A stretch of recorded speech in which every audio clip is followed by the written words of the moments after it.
Hello and welcome to the Middle East Report. In this program today, we will be discussing the Zionist Federation's campaign to proscribe the Iranian Revolutionary Guards as a terrorist organization.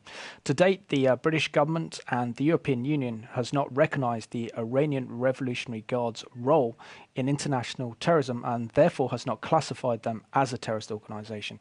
And it's important to understand in this war against international terrorism that we understand the Iranian Revolutionary Guards' role in supporting terror groups like Hezbollah and Hamas, and also how the Iranian Revolutionary Guards are playing a key role in supporting President Bashar al-Assad of Syria in his bloody crackdown on the rebels in Syria, which has already claimed the lives of over 90,000 Syrians and has led to 1.5 million Syrians being exiled. So in this program today, we'll be making the case for why the Iranian Revolutionary Guards should be proscribed as a terrorist organization and why the British government and the European Union need to take matters urgently and quickly to classify the IRGC as a terrorist organization. And I'm joined today by Zionist Federation spokesman, Alan Melkman.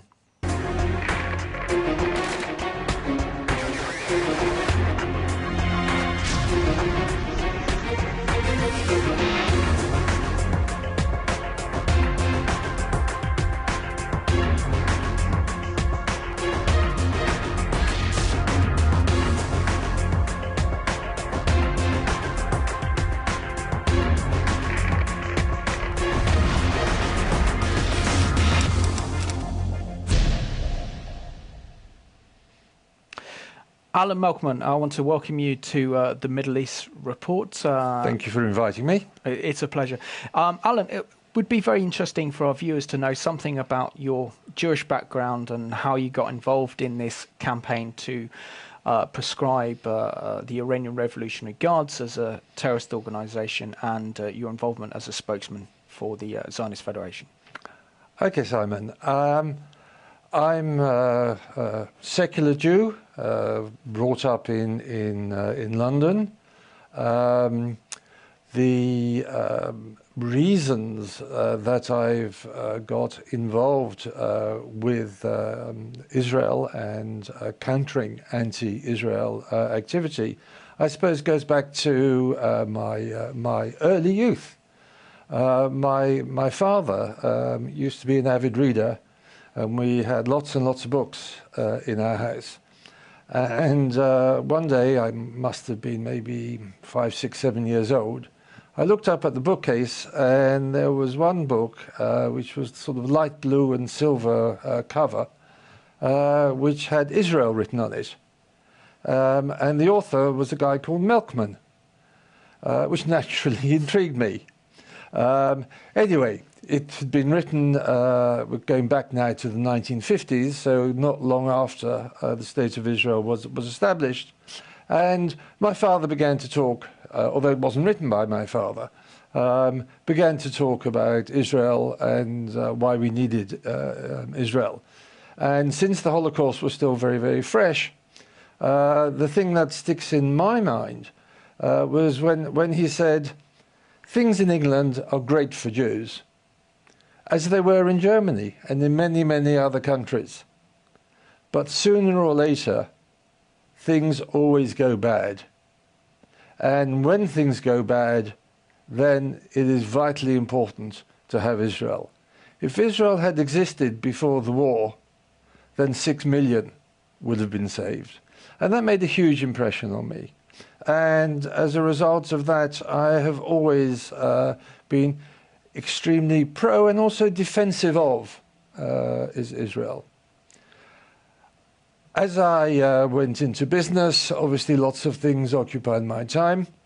Now that I have a bit more time on my hands, I can take up now this passion that I have for Israel, and I find that the activist activity that I'm involved in, associated with the ZF, enables me to try and turn, or at least begin to try to turn the tide of the huge anti-Israel feeling that has arisen since I was a young lad here after the war.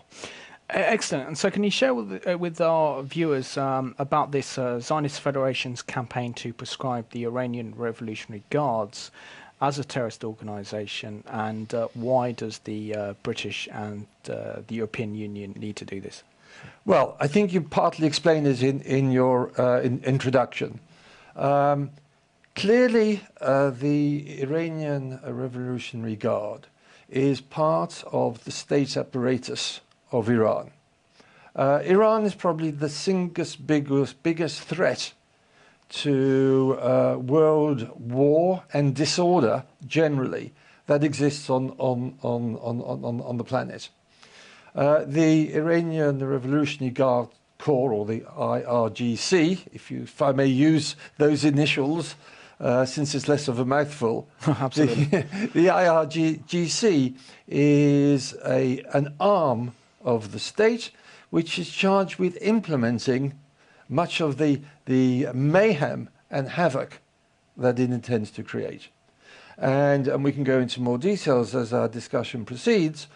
However, what is absolutely clear is that unless something is done to stop the ever-increasing influence and impact that the IRGC has, then the West will increasingly, including us here in Britain and including Israel, will be increasingly put on the back foot. So can you tell us something a little bit more about the IRGC?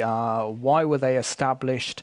We know that they were established shortly after Ayatollah Khomeini took power in the Islamic Revolution in '79. But can you tell us something a little bit more about the IRGC? Sure. As all your viewers probably know, the power in Iran before the Ayatollahs took over was the Shah. The Shah was essentially trying to create a country which was looking to the West, which was progressive, was looking to advance society. He was replaced by the clerical regime of Ayatollah Khomeini through the revolution. That revolution was essentially the opposite of what the Shah was. It was inward-looking. It was Islam-focused, and it was looking backwards rather than forwards. Now, in the early days of the regime, the Ayatollahs, the clerics, did have a problem because the army, which was obviously commanded by the Shah, had large numbers of elements which were still loyal to it. And obviously during the first part of the revolution, the Ayatollahs weren't strong enough. So they created the IRGC, firstly, as a bulwark against the army, a countervailing force. Obviously, over time, they cleaned out the army of the Shah sympathizers and replaced it with their own people. So during the early days, it was there as a countervailing force. The second reason they created it was to defend the Islamic Revolution. And what's important to understand is it wasn't defending just the Iranian Revolution, it was defending the Islamic Revolution. And that is a much, much bigger vision. Obviously, it was charged with stopping regressing back within Iran, but its brief was much, much wider than that. And that gave it the view of looking outside. Now, in terms of that view, what is important to understand is that it looks through the outside world as a sort of prism, through a sort of prism, and neatly divides the world, which I think is probably not a terribly precise division, into the world of Islam, Dar al-Islam, and the world of war. That's everything else, Dar al-Harb. And the world of war is one in which there is conflict with non-Muslims for the installation of an Islamic world. And this battle is what drives them. And the battle is perfectly justified in Islam, as I understand it, when Islam is being threatened. So there is a continual perception of Iran and the revolution being threatened, which is the prism that they look through, that it gives them the justification for the actions that they take, both internally within Iran, within other Muslim countries, and obviously outside of the Muslim world. Absolutely. I think we also have to emphasize there the importance that the Islamic Republic of Iran, within its religious ideology, is Shia. So it's exporting a Shia interpretation of Islam and trying to impose a Shia Islamic worldview, not only on its people and its citizens, but also around the world, and particularly the Middle East. But interestingly, that is not stopping it allying itself with Sunni interests around the Middle East. Absolutely. Can you tell us something more about the political and the religious ideology of the IRGC, and particularly how they enforce policies pursued by the Supreme Leader of Iran, Khomeini? It's a fundamentalist interpretation of Islam, which they believe to be the true interpretation of Islam. And they are obviously therefore intolerant, as all fundamentalists are, of other interpretations. It's a clerical state. Their job within Iran is to ensure that the religious laws are obeyed. Their job is to ensure, for example, that women dress modestly. Their job is to ensure, as sort of like being auxiliaries to the police, that the laws, Islamic laws, are enforced. For example, stoning for adultery or having limbs amputated, and so on. They are also within Iran, were responsible for putting down the so-called green uprising, which you referred to during the last fraudulent elections, at which Ahmadinejad was re-elected. So they provide a very strong arm of the state within Iran itself. Outside Iran, as again you've begun to say, they operate, if you can think of it more like maybe sort of like an octopus, and they have tentacles that spread far and wide, and it is almost difficult to find places on Earth where they are not. Probably the Arctic and Antarctic could be excluded. But if one looks through Africa, South America, Europe, the Middle and Far East, their presence is felt. And we have a clip to go to now that really does look at the threat posed by the Islamic Republic of Iran. They're state sponsors of international terrorism, which they do this through the IRGC by sponsoring terrorist groups like Hamas and Hezbollah and Palestinian Islamic Jihad. And this clip is called Iranianism.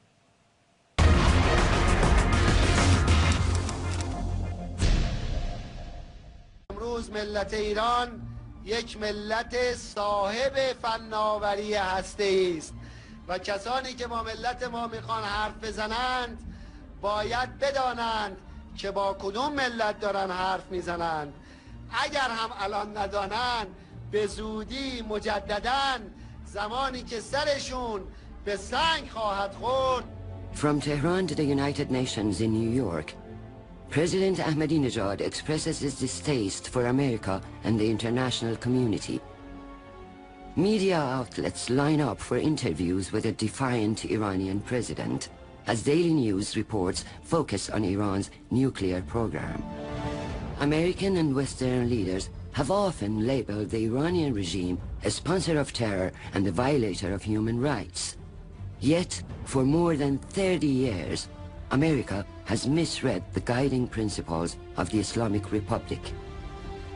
What happens when a regime that openly desires the destruction of nations obtains nuclear weapons?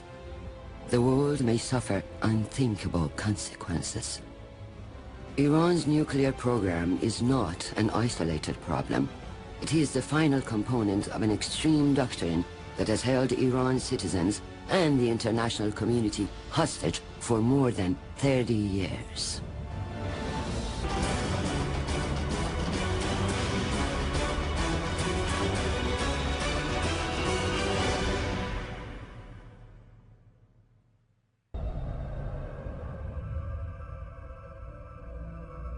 For over 30 years, the regime has used international terror in its struggle to spread Khomeini's revolution.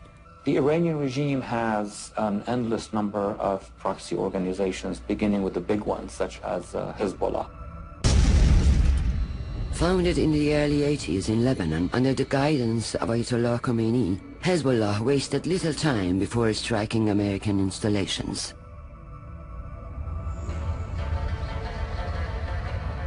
The day after this attack on the embassy here in Beirut, the death toll has continued to climb.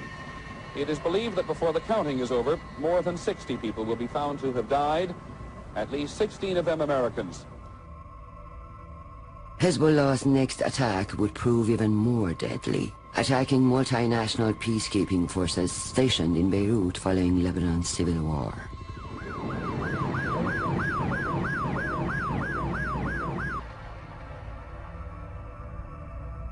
Despite repeated proclamations that terrorists won't affect U.S. foreign policy, Muslim forces in Lebanon achieve their goal when Reagan withdraws all 1,400 Marines to the safety of offshore ships. There's clearly a direct connection between the Iranian petroleum and gas industry and its support for global terrorism. They send that money to Hamas in Gaza, and they send that money to Nasrallah of Lebanon. Hezbollah in Lebanon used to receive $300 million a year. After 2006, according to open sources, they have been receiving close to $1 billion a year. Ahmadinejad's narrative is very strange for all of us. He seems from another planet. He talks about a world without America. امام عزیز فرمودی که باید مستکبرین جهان منهدم شوند و به لطف استمرار خط نورانیت در ولایت و به فضل الهی زنگ شمارش معکوس اضمحلال قدرت اهریمنی آمریکا به صدا در آمده است.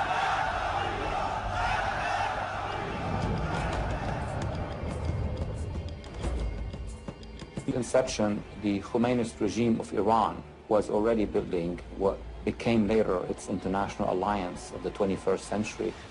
By the mid-80s, Iran has already reached the Eastern Mediterranean, Syria, Hezbollah, and as of the 90s, Hamas inside the Palestinian communities. Today, we look at Eastern Arabia, we look at Northern Yemen and Southern Saudi Arabia. The Iranians have been accused of providing support for the Houthis and using them in a proxy war against Yemen's Sunni Muslim majority. The way events are moving in this country indicates to us that Iran wants to export the Shia ideology by force. We look even into Africa, West Africa. We look nowadays into Latin America, from Caracas, from Venezuela, all the way down to Argentina. We ask the world to respect Iran because they are trying to influence the strength of the Iranian Revolution. The Iranian regime and Hugo Chavez signed strategic treaties. That is a reminder of the Soviet Union and Cuba. We know that the Iranian cells and Hezbollah, their allies, have cells throughout the Western world. So it's really a global reach at this point in time. The Iranian strategy is not necessarily to have Iranian troops occupying these countries, that would be too obvious. With petrodollars, unlike the Soviet Union, the Iranians could go across any border. China emerged as Iran's top oil export market. Iran provides 300,000 barrels of oil a day to China, generating billions of dollars in revenue. With the petrodollars pouring in from Iran, that money could create a lot of influences. پیام انقلاب پیام جهانی است، در جغرافیا و زمان محدود نمی شود. تردید نکنید که انشاءالله اسلام همه کجا رو فتح خواهد کرد؟ همه قله های جهان رو فتح خواهد کرد.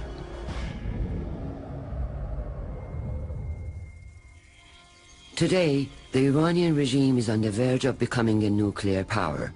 In 1968, Iran, under the Shah's leadership, signed the Nuclear Non-Proliferation Treaty and began working on a nuclear energy program. With the overthrow of the Shah, the Iranian nuclear program went into remission. At the time, Khomeini didn't value the potential of Iran's energy program, but within a few years, circumstances would change.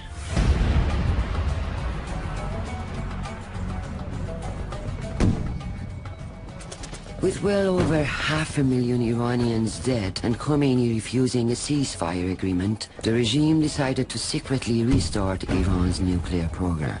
The details of the program would eventually become the subject of international scrutiny and debate. Iran is one country that may never need another source of energy. Iran is entitled to a nuclear energy program if it abides by its treaty requirements. The IAEA Director General's latest report once again concludes that Iran is not complying with its IAEA and Security Council obligations. ما هیچ چیز مخفی نداریم. We have no secrecy. و در چارچوب مقررات آژانس کار میکنیم. And we work within the framework of the IAEA. How many more lie buried? That's the question for Iran tonight. Another cause for alarm is Iran's unexplained enrichment of uranium and plutonium, well beyond the levels necessary for a peaceful nuclear energy program. And Iran is in the news tonight. Nuclear experts have found unexplained traces of plutonium and highly enriched uranium in a nuclear waste facility in Iran. Iran is enriching uranium, and we don't have any explanation for the use of this enriched uranium. No matter how many resolutions are passed, Islamic Republic of Iran will not stop its enrichment activities. You are not going after a nuclear bomb. Definitely not. Hate this weapon.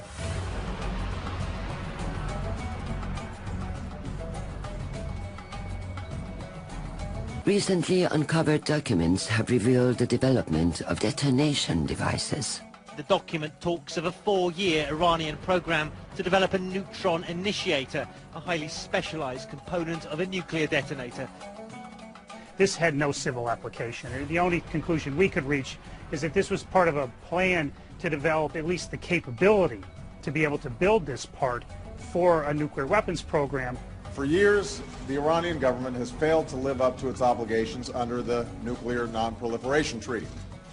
It has violated its commitments to the International Atomic Energy Agency. It has ignored UN Security Council resolutions. And while Iran's leaders hide behind outlandish rhetoric, their actions have been deeply troubling. إذا ما ثبت أن هناك برنامج نووي عسكري إيراني فنحن نرى أن هذا البرنامج يمثل تهديدا للاستقرار في الشرق الأوسط لأنه سوف يدفع بأطراف جديدة للدخول في المجال النووي العسكري. While Iran poses a threat to countries across the region, one nation has been singled out above the rest. اسرائیل یک قده سرطانی است. خب قده سرطانی رو چیکار میکنن؟ غیر از قطع قده چه علاجی میتوان برای او کرد؟ Taking aim once again at Israel, Ahmadinejad told an audience that, quote, this origin of corruption will soon be wiped off the Earth's face. Once the Iranian missiles are up and running on launching pads in Lebanon, they can reach not just Israel, they can reach Western targets. So we are talking about an expansion of Iran in the entire Eastern Mediterranean region, something that has not happened even during the Cold War under the Soviet threat. Iranians clashed, shouting death to the dictator, even taking over this police station at one point yesterday.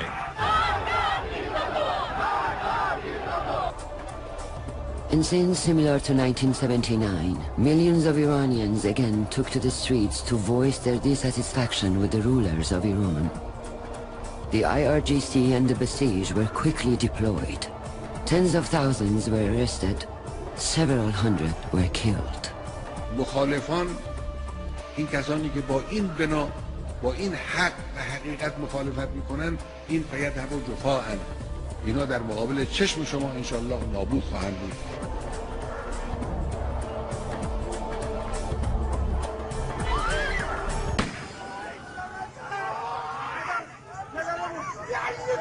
One of those murdered was Neda Aga Sultan, a music student on the periphery of the demonstrations. Video of her death spread quickly throughout the world via YouTube and other social media. Whenever I see violence perpetrated on people who are peacefully dissenting, and whenever the American people see that, I think they're rightfully troubled. It's not productive, given the history of U.S.-Iranian relations, to be seen as meddling, the U.S. president meddling in Iranian elections. Well, the question is, should we have meddled in helping the dissidents of the Soviet Union? What is U.S. policy across the world? It's basically to always stand by the underdogs. At least make a stand, say a word. It is in the interest of the international community and of the United States to lend all the support possible to the democratic movement inside Iran so that this regime will be changed as soon as possible. This is a question. Democracy inside Iran is a question now of international security. امروز سراسر ایران اسلامی از یک فریاد است و آن مرگ بر امریکا. In the end, if the international community, if the United States will not form this resistance against the Iranian Khomeini's expansion, it will be too late. We will have to pay a much higher price. I'm talking about the entire humanity paying a much higher price to stop that threat.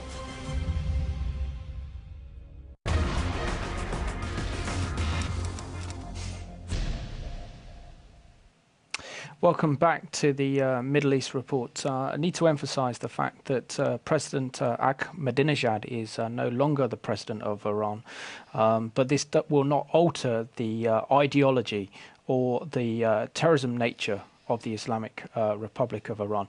Alan, there we got a real insight really into the Shia Islamic Revolution, Iran's involvement in international terrorism that spans not only across the Middle East, but also, like you say, into Africa, into Central and South America, the United States, and also into Europe as well. Isn't it time, really, the world started to wake up to the danger that Iran poses, and particularly her state sponsorship of international terrorism? There's a very short answer to that. Yes. Clearly, the world knows what is going on. And the question really should be not, is it about time, but rather, why don't they? And here there are a lot of countervailing forces and interests, which we can perhaps go on to later on in the interview. Sure. So if we look at the IRGC's involvement, how does it support international terrorism? How does it support groups like Hezbollah, Hamas, Palestinian Islamic Jihad, and also supports and has supported, according to a lot of media reports, even Al-Qaeda? Yeah. I think it's important to realize that the IRGC is not one homogeneous body. The frontline troops are the Al-Quds brigade, and they number something like 12,000 people. These are the ones who are most involved up front in some sorts of activities that we're talking about. But the IRGC is much bigger than that. It has numbers of other parts, including what we talked about before, the Basai, who are more looking after their internal operations. They also have a huge economic power within Iran. They control the missile and nuclear programs that were referred to in the film. They control vast swathes of industry, chemical refining, construction, and so on. It is estimated that their combined annual revenues are in excess of $12 billion. So they clearly do not have a problem in giving the odd billion or two to Hezbollah and all the other organizations that they are involved with. They also have a parallel army to the Iranian army. And even part of the Iranian army is the IRGC. So they are massive, both in terms of their internal strength, the money, the finance, and their external reach. And what they do for these terrorist organizations is they provide political support, they provide safe havens, they provide, obviously, as you've seen, financial support, military support via weapons, and training. And they will have training camps in Lebanon for Hezbollah, but also other groups that will come to Lebanon. They will have training groups in Iran, training camps in Iran, as I'm sure they do for the opposition in Syria. For the Assad's allies in Syria. So their logistics help, their financial help, their education and training help is very, very significant. And even the stuff that one reads on the internet about how you make bombs and so on, and all that sort of stuff requires money. It was interesting in the trial this week or last week of the Birmingham attempted bombers who arrived late at the EDL meeting, that the judge said that a significant part of what had radicalized them is what they'd read on the internet. It is very likely that Iranian money is somewhere behind that, and also Iranian expertise at creating all this stuff. The weapons that have been intercepted going to Hezbollah, the long-range missiles that have been intercepted by Turkey and also by Israel. Israel bombed some weapons which had been delivered, I think it was from Russia, only recently in Syria, which were destined for Hezbollah. So there is a massive amount of weaponry that is emanating in one way or another from the IRGC. Yeah, what surprises me, Alan, is we're probably approaching the 4th anniversary of the Green Wave movement uprising after the Iranian presidential elections back in 2009, in which through the fraudulent elections, I think it was Ahmadinejad came 3rd or 4th on the list of candidates. It's not a democracy there, because only those people who support the regime can actually stand. He was then declared the winner, even though the Iranian people felt that he'd actually lost out, and we saw a huge rise of millions of ordinary Iranians taking to the streets to protest and demand freedom, democracy and liberty. And yet what we saw there was members of the IRGC and their internal so more like a kind of their internal group called the Basijis, really cracking down on the dissidents, and yet the world was silent. Surely that was the time then to proscribe the IRGC as a terrorist organization. Yeah, I think that would have been a very good time. In fact, it's almost difficult to think of a time that would have been a bad one to proscribe the IRGC.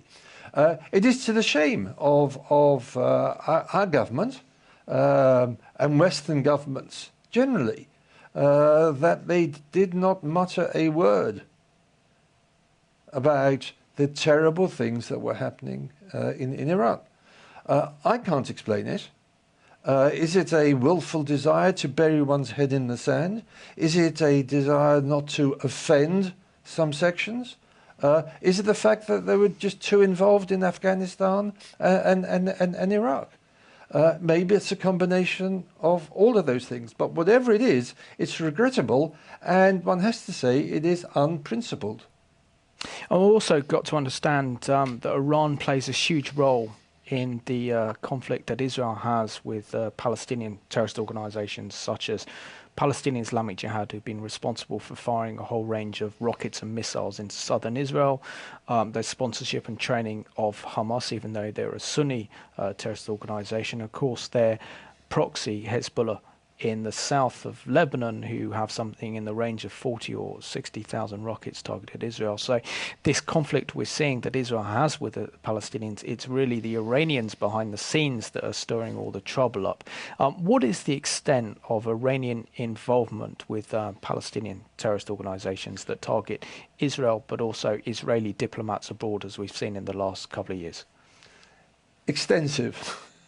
It has declared Israel as the #1 enemy, or rather the first #1 enemy, the little Satan.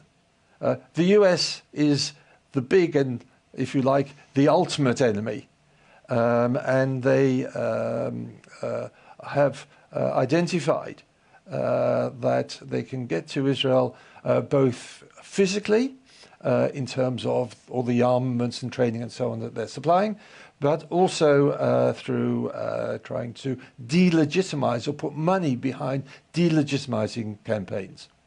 And we also know that in Israel's recent conflict against Hamas and Palestinian Islamic Jihad in Gaza in November of 2012, that the Iranians supplied these terrorist organizations with the Fahd missiles, the Fahd 6 missile, that was capable of reaching Israel's main popular center, which was Tel Aviv, and even some of those missiles were used to target Jerusalem. So this is something that is incredibly serious and something that not only affects Israel but also affects Europe. Can you explain to us really the true nature of this organization and how not only is Israel's affected, but also that British interests have been affected in the Middle East, for example, our soldiers in Iraq and also in Afghanistan? Well, as far as soldiers in Iraq, for example, are concerned, many have been killed by the IEDs, which many of which were the expertise for which and the materials for which came from Iran. Our sailors, I think it was 15 sailors, were kidnapped from the Straits of Hormuz and kept captive for a time. Businessmen have been, British businessmen have been kidnapped and kept hostage by the IRG.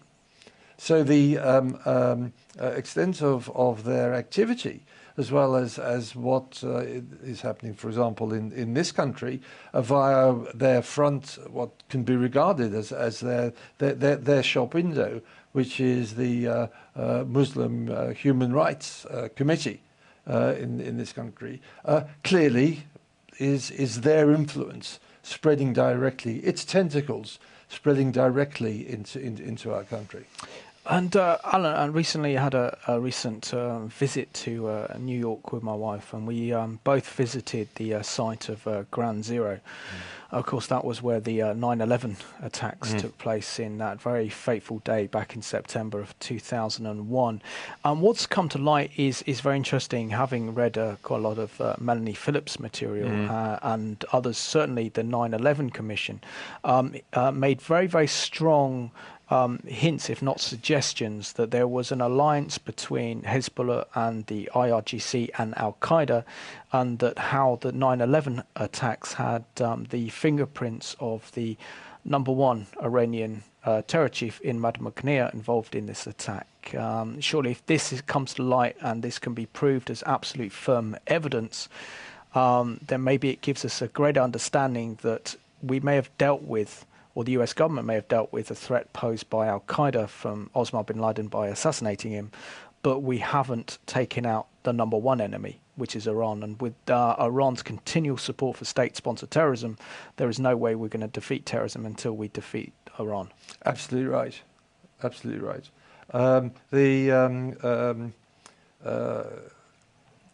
Man who was associated with the 9/11 bombings or attack was a guy called Imad Muglia. It's fortunate, I suppose, that he's been assassinated back two years ago. 2008. 2 or 5 years ago. So I think there's clear links between. There's a hell of a lot of circumstantial evidence, but getting proof is a lot more difficult. And that perhaps is why governments are reluctant to move. And even where there is proof, like for example in the case of Hezbollah, which is the Iranian proxy in Lebanon, that they were involved in the Bulgaria bus bombing, the European Union has shown a singular reluctance to move and keeps stalling things, which again is very unprincipled. Why do you think that the British government and also the European Union haven't followed Canada's lead and Canada's example of prescribing the IRGC as a terrorist organisation? I think Canada has been extremely courageous and extremely principled. And it's the sort of thing that makes me think, gee, if I didn't live in London, I'd like to live in Canada, because I admire a principled government. And there are so very, very few. The issue, I think, is one of politics. It is one of in democratic society, trying to satisfy all sections of the population. It's also a factor of fear. It is well known, for example, that France has been very reluctant to proscribe almost any organisation for fear that it will be attacked in France. And it does have a significant size Muslim population, which it has to contend with as part of the electorate. So there's a fear factor as well that comes into it. And then there's all the diplomatic considerations, which only diplomats understand, I must confess, are somewhat beyond my common sense approach to these things. And one thing we realise is that we've got to realise that really that the Iranians are, and you described a very good analogy of being like the octopus with its tentacles everywhere, but the Saudi king Abdullah described Iran in the WikiLeaks affair as being the head of the snake, and America, if it wants to defeat terrorism, needs to cut the head of the snake off, which is a bit of an irony coming from Saudi Arabia, since they support the Wahhabist form of terrorism and support so many different terrorist organisations around the world anyway. But isn't it essential that for Western governments to make a real stand against the threat of terrorism, and we've seen this on our shores recently with the hideous murder of drummer Lee Rigby, that terrorism is an ever-present threat in the UK, in Europe and around the world. And unless we tackle this at its core, which comes from the Islamic Republic of Iran, then we're only going to see an increase in terrorism. So surely it's in the interests of the protection and the safety of Europe that our politicians and our government get to grips with this and really start tackling Iran's involvement in international terrorism. whilst I would agree with you, Simon, 100%, some people, perhaps many people, would call me paranoid. They don't see the danger in the same way that we do. They feel that we are being extreme, that there are more moderate ways forward. We would argue, how can you beat extremism by being moderate? Bear in mind that these people don't see themselves as extremists. They see them as the right ones in terms of their eyes. They have the correct interpretation. So that justifies their actions. Yes, it clearly is necessary if we are not going to lose what is now no longer called a war against terrorism, but still remains effectively a war, albeit not a conventional war, against terrorism. And the IRGC are, as you said, and King Abdullah has said, and I've said, the octopus that controls it all, or at least a very significant part of it. If this campaign that you're involved in, and also the Zionist Federation are involved in trying to get the British government and the European Union to prescribe the IRGC as a terrorist organisation, what difference do you think that will make in countering the Iranian terror threat? Well, first of all, it will make it illegal for anybody to deal with the Iranian organizations. For example, I understand that the GC controls the BMW franchisee. Okay. Now, even under the sanctions that are imposed on Iran through the UN, through the EU, it's perfectly legal to supply BMWs to Iran. If the IRGC is prescribed, then that becomes an offence. So there'll be a whole range of stuff which will make it considerably more difficult. That means that it's the IRGC's earning capacity through its 12 billion a year is going to be significantly diminished. That will mean it has far less resources to finance all this terrorist activity worldwide. And if we can achieve that, that more than anything will help us begin to fight back against this terrorist onslaught that we are facing within the West and outside the West. And how can our viewers get involved in this very important and significant campaign to prescribe the IRGC as a terrorist organisation? Well, there are many things that can be done. For example, one can go to one's MP at their regular surgeries and talk about this issue. One can write to one's MPs or MEPs. But the easiest place to start is to go to the Zionist Federation website, which I understand is up on the screen. It will be up on, it's up on the screen now, yes. Yeah, www.zionist.org.uk, and then there will be a link to the banning the Iranian Revolutionary Guard call campaign. And there is a petition that is linked to it. And a very easy step to take is for your viewers to look at that petition, and if they feel similarly, to put their name to it. And also, there was a very good briefing paper on this one by Stephen Hoffman, who works for the Zionist Federation, which based a lot of the programme notes thanks to his research. Great. So they can also download the briefing paper. Download briefing paper, which is very good, if you're interested, that is. But also, I think we also have to really kind of understand the nature of this war. What makes things so difficult, Alan, is this perception that we're all at peace, that we're not involved in an actual war, but we are actually involved in a war. It doesn't really feel like it, primarily because our troops have been fighting out in Afghanistan, out in Iraq, and it doesn't really affect us. But we know that the Iranian regime is carrying out a worldwide campaign of terrorism. It's also carrying out a campaign of insurgency around the world, or supporting insurgents groups, and also looking to bring down other governments in the Middle East.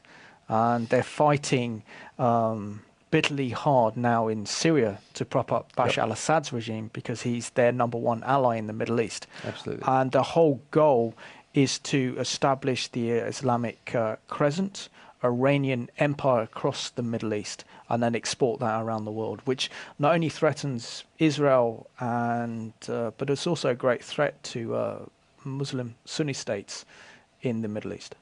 Yes, indeed it is. And one of the issues that they face is if, as the film referred to, Iran becomes a nuclear power, then the drive for nuclearization in the Sunni states, particularly Saudi, is going to be something of great urgency, because they have much to fear. So its malevolent influence spreads both near and far in its desire to achieve hegemony in the Middle East, and then throughout the non-Muslim world. Yeah, very much so, Alan. I think we come back to the last 2 minutes, but can you explain to our viewers why it's so important that we all wake up, realise the threat not only posed by Iran to Israel and the Jewish people, but also the threat to British and European security by the threat of Iran's support for international terrorism? The way that terrorism is going to be beaten is by cutting off the fuel that drives it. And the fuel that drives it is obviously an ideology, but even more is the money. Now, terrorism or terrorist activities are relatively cheap, most of them, compared to conventional conflict. But the support and the training and so on, and all the stuff that goes behind it, requires a lot of financing. And all that sort of infrastructure is provided by the IRGC. And all of that can be dramatically slowed by banning that organization. Alan, sadly, we've come to the end of the program, so I want to thank you very much for being my guest today on the Middle East Report, and I wish you every success in the campaign that you're launching to proscribe the Iranian Revolutionary Guards as a terrorist organization. So thank you. And I want to thank you all for watching today's program. Let's face reality that we face an incredible threat of terrorism from the Islamic Republic of Iran. Their support for the Iranian Revolutionary Guards, who are the main vehicle in supporting international terrorist organizations such as Hamas and Hezbollah, and even their support for Al-Qaeda. And we need to wake up and realize that not only Israel and the Jewish people are threatened by Iran, but also we in the Western world, here in Britain and in Europe, face the same threat. So let's wake up, let's contact our MPs, and let's get the IRGC proscribed as an international terrorist organization. And thank you for watching the Middle East Report, and watch this moving song that realizes or shows the true nature of the threat we face from the Islamic Republic of Iran.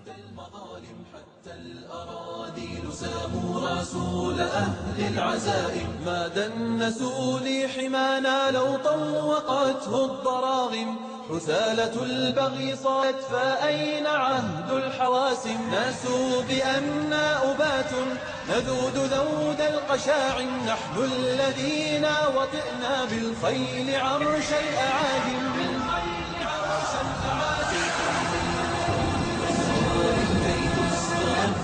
المظالم حتى الأراذيل ساموا رسول أهل العزائم فالقول قول الصوارم كي تسترد المظالم حتى الأراذيل ساموا رسول أهل العزائم نحن الذين بنينا حصوننا من جماجم العزائم سقنا حليلات كسرى بالسوط فوق الغنائم رسولنا من صنعنا بناة مجد أكارم رسولنا شمس حق أضاء وجه العوالم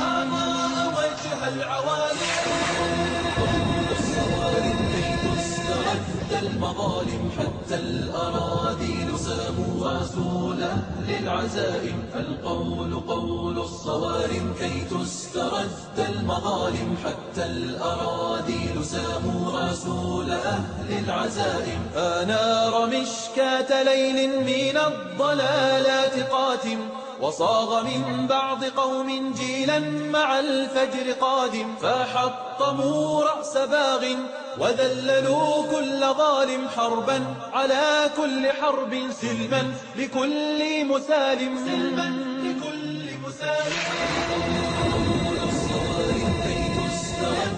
المظالم حتى الأراذيل ساموا رسول أهل العزائم فالقول قول الصوارم كي تسترد المظالم حتى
Is suspected of carrying illegal cargo. You hereby requested to stop.